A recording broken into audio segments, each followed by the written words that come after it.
Et aussi, il était dit, enfin, la première ligne de preuve, c'est l'accomplissement des miracles dans la vie de Jésus-Christ. La deuxième ligne de preuve, c'est le fait que Jésus-Christ a vécu une vie de miracle et sans péché. Alors, il faut faire des déclarations et vivre une vie sans péché. Et c'est deux choses différentes. Parce que je peux faire des choses, mais je peux ne pas savoir comment mener ma vie d'une manière digne du Seigneur. Mais cependant, nous voyons de la vie de Jésus que nul ne pouvait l'accuser de péché en quoi que ce soit. Parce que Jésus allait venir pour mourir pour le péché, pour offrir sa vie en sacrifice. Or, tout comme cela se faisait dans l'Ancien Testament, l'agneau qui est offert en sacrifice devait être un agneau sans défaut. Et donc Jésus ne devrait pas avoir de péché pour être offert en sacrifice à Dieu. Et donc Jésus était sans péché. Alors je peux dire que personnellement, je n'ai rien à me reprocher. Mais cependant, est-ce que les gens qui m'observent peuvent dire la même chose? Est-ce que les gens qui me connaissent peuvent dire la même chose? Est-ce que mes ennemis peuvent dire la même chose? Et donc Jésus-Christ, il a donné à ses ennemis, et quand je parle de ses ennemis, je parle des gens qui ont vu Jésus vivre, qui ont vu Jésus grandir. Jésus a grandi dans le même quartier que ces gens. Mais Jésus leur a dit, qui de vous m'accusera de péché? Qui de vous? Donc quelqu'un aurait pu dire, oui, moi, je peux t'accuser de péché. Je sais que tu avais une relation avec Marie-Madeleine. Non? Quelqu'un aurait pu dire cela. Oui, je sais que je t'ai vu un jour où tu as volé quelque chose. C'était ses ennemis.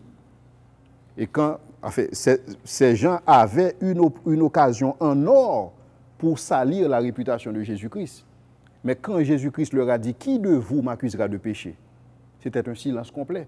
Personne ne pouvait rien dire le concernant.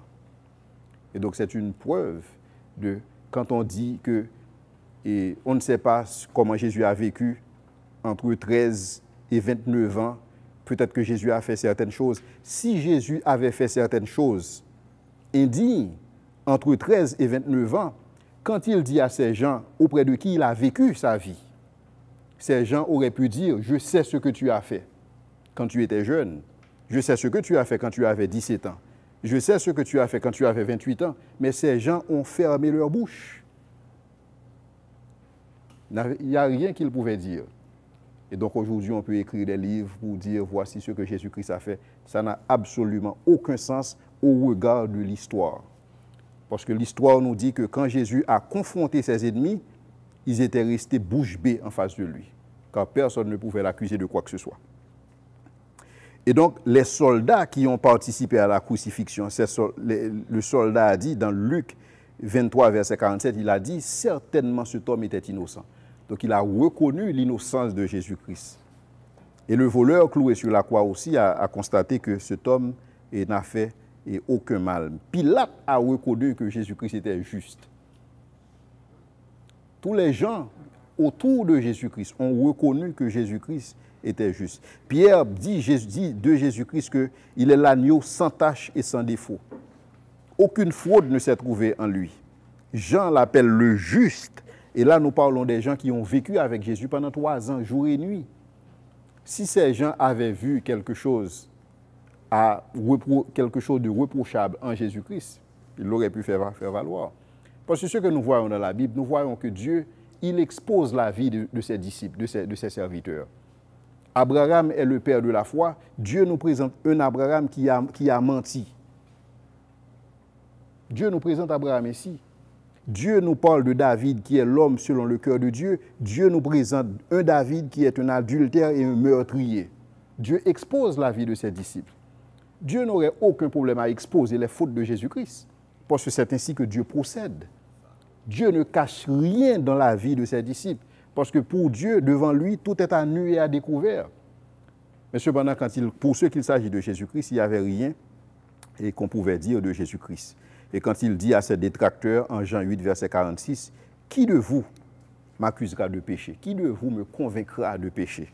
Et donc ça, c'est la plus grande déclaration que nous retenons dans l'histoire pour confirmer le fait que Jésus-Christ, il était sans défaut. La Bible nous dit qu'il a été tenté en toutes choses sans commettre de péché. Maintenant, vivre une vie sans péché est une chose, mais vivre une vie miraculeuse, c'est une autre chose. Non seulement Jésus-Christ, il a vécu une vie sans péché, mais il a vécu une vie miraculeuse. Il a changé l'eau en vin. Il a marché sur l'eau, il a fait la multiplication des pains, il a ouvert les yeux des aveugles, il a guéri des boiteux, il a chassé des démons, il a guéri des gens de multiples maladies et il a ressuscité des gens d'entre les morts. Donc tout ceci pour confirmer que Jésus est Dieu. Les miracles de Jésus-Christ confirment sa divinité. Parce que quand Jean avait des doutes, parce que Jean, ainsi que les autres juifs pieux à cette époque, s'attendait à ce que quand le Messie vienne et que le Messie allait chasser les Romains, donc c'était la croyance populaire. Mais quand Jean a vu que Jésus est venu, non seulement les Romains on continue à dominer sur le peuple, on continue à oppresser le peuple, et lui, il se retrouve en prison. Et pire encore, il est le cousin de Jésus-Christ. Donc pour lui, ça n'a aucun sens. Comment est-ce que mon cousin puisse, s'il est effectivement le Messie, comment est-ce qu'il peut permettre ces choses? Donc allez donc lui demander s'il est le Messie ou est-ce qu'on doit attendre quelqu'un d'autre. Maintenant, la réponse de Jésus-Christ à Jean a confirmé que les miracles sont des évidences pour sa divinité. C'est ce que nous lisons en Matthieu 11, versets 4 à 5. Allez rapporter à Jean ce que vous entendez et ce que vous voyez. Donc ce que vous entendez et ce que vous voyez confirme que je suis Dieu. Ce que vous voyez, c'est que les aveugles voient, les boiteux marchent, les lépreux sont purifiés, les sourds entendent, les morts ressuscitent, et la bonne nouvelle est annoncée aux pauvres. Donc tout ceci confirme la divinité de Jésus-Christ. Mais l'autre preuve l'autre preuve matérielle qui est vraiment, enfin, je devrais l'appeler le coup de grâce, c'est le fait que Jésus-Christ, il a prédit sa propre mort. Il a dit à ses ennemis, détruisez ce temple et dans 3 jours, je le rebâtirai, en parlant de son corps. Et donc, c'est un pari impossible. Qui peut parier sur le fait qu'il serait mort et ressuscité? Personne ne peut faire cela. On ne voit ça dans aucune religion qui existe sur la terre. Le Coran ne peut pas parler de ces choses. L'islam ne peut pas parler de ces choses. Mahomet ne connaît pas cette histoire. Ça ne se trouve dans aucune religion sur la planète, uniquement dans le christianisme. Et dans ce sens-là, il faut comprendre qu'il existe une différence fondamentale entre Jésus et toutes les autres religions qui existent. Et dans ce sens, on peut admettre que Jésus-Christ est réellement exclusif. Donc il n'y a pas de doute. Donc quelqu'un qui va dire que toutes les religions sont les mêmes, on ne voit pas ces choses dans les autres religions. Donc comment est-ce qu'on peut dire que toutes les religions sont les mêmes? C'est un non-sens. Donc montrez-moi dans les autres religions que quelqu'un a prédit qu'il serait mort et qu'il allait être ressuscité. Montrez-moi dans les autres religions que plus de 3 douzaines de prophéties seront accomplies dans la vie de quelqu'un. Montrez-moi dans les Écritures, montrez-moi dans les autres religions quelqu'un qui a vécu une vie de miracle sans péché. Ça n'existe pas. Et donc, dans ce contexte, le christianisme est exclusif. Donc, Jésus, il est bel et bien ressuscité d'entre les morts, et ceci, il est apparu à plus de 500 personnes, et il est apparu à ses disciples, et qui l'ont vu. Et Jésus, sa résurrection, et il y a eu des témoins et qui ont confirmé sa résurrection. Et donc, nous avons parlé du fait que, récemment de la naissance de l'Église, et le fait que les disciples, le fait que les Juifs ont commencé à adorer le Seigneur le dimanche, au lieu du sabbat, au lieu du jour du sabbat. On a aussi parlé du fait que les disciples, ils étaient vraiment découragés quand ils ont vu que leur maître était mort. Mais cependant, nous avons vu ces disciples proclamer avec beaucoup de hardiesse l'évangile. C'est que quelque chose s'est produit en eux. Donc c'est qu'ils ont vu le Christ ressuscité, ils ont témoigné. Jacques a vu le Seigneur ressuscité, lui qui était un sceptique. Il a vu le Seigneur ressuscité, il s'est transformé. Et c'est la même chose pour Paul qui était un fanatique du judaïsme et qui atteste que ce changement dans sa vie est un rapport au fait qu'il a vu et le Christ ressuscité.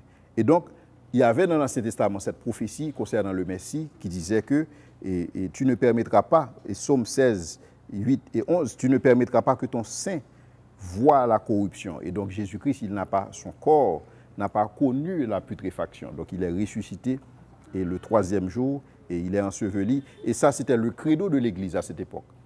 Que Jésus-Christ, il est venu, il est mort et qu'il est ressuscité le troisième jour. C'est ça le credo de l'Église.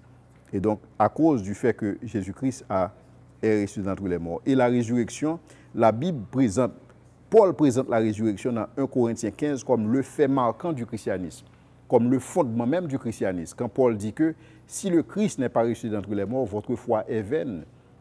Et donc, comment est-ce que Paul pourrait accepter que le fondement du christianisme repose sur quelque chose qui ne soit pas vérifiable? Entendons-nous. Et quand Paul faisait cette déclaration, il faut comprendre que les épîtres ont été rédigées avant les évangiles. Et donc, quand Paul disait que et si le Christ n'est pas ressuscité d'entre les morts, votre foi est vaine, et Paul parlait de cette résurrection du Christ aux gens qui ont vécu pendant la vie de Jésus-Christ et qui l'ont vu ressusciter aussi.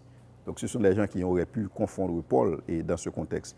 Mais la résurrection était un fait indéniable. Et donc Jésus disait aux incrédules, une génération méchante et adultère demande un miracle, il ne lui sera donné autre miracle que celui du prophète Jonas, qui a passé 3 jours dans le ventre d'un poisson, et le 3e jour, Dieu l'a fait sortir. Et Jésus-Christ, il s'est présenté de la même façon. Jésus, il a misé sa divinité sur sa résurrection. C'est comme si Jésus disait que, quand je vous dis que je suis Dieu, si vous ne me croyez pas, voyez, je serai mort et je serai ressuscité. Et donc c'est pourquoi des gens ont cru maintenant à la divinité de Jésus-Christ, parce qu'ils ont entendu Jésus parler de ces choses et ils l'ont vu mort et ils l'ont aussi vu ressuscité. Et donc pour eux, il n'y a aucun doute. Et comme Jésus disait, le Père m'aime parce que je donne ma vie afin de la reprendre. Donc il savait qu'il allait être ressuscité. Personne ne me l'ôte, mais je la donne de moi-même.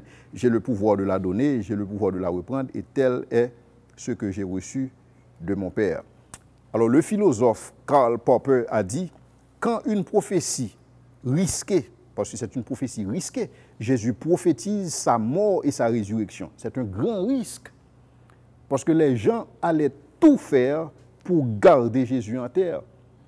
Parce que si Jésus ressuscite, ça confirme l'accomplissement de la prophétie. Et c'est pourquoi il était important pour les soldats romains de garder le tombeau, pour empêcher que les disciples ne viennent et qu'ils ne volent le cadavre et aller faire courir le bruit à savoir qu'il est ressuscité d'entre les morts. C'est pourquoi on devait garder un tombeau. Pourquoi on garde un tombeau? En général, ça ne se fait pas. On enterre quelqu'un et c'est fini. Mais il fallait avoir des gens pour garder le tombeau par rapport à ce que Jésus avait dit, qu'il ressusciterait d'entre les morts. Et le pari est tenu. Donc quand une prophétie, Karl Popper disait, quand une prophétie risquée est accomplie, elle tient lieu de confirmation de la théorie qui va avec. Donc Jésus a confirmé cette théorie. Et donc quel plus grand risque quelqu'un peut-il prendre que de miser sur sa résurrection? Donc si un homme n'accepte pas ces évidences, donc cette personne a un agenda. Il est biaisé. Et donc cette personne n'acceptera aucune évidence et pour ceux qui se présenteraient à lui. Donc dans ce contexte, il n'y a aucun doute sur le fait que Jésus-Christ est ressuscité d'entre les morts et que sa résurrection est la confirmation de sa divinité, tout comme le fait qu'il a vécu une vie de miracle et sans péché, tout comme que des prophéties formulées dans les temps anciens ont eu leur accomplissement en lui, que ce soit pour ce qui concerne sa naissance, sa vie, sa mort et sa résurrection d'entre les morts.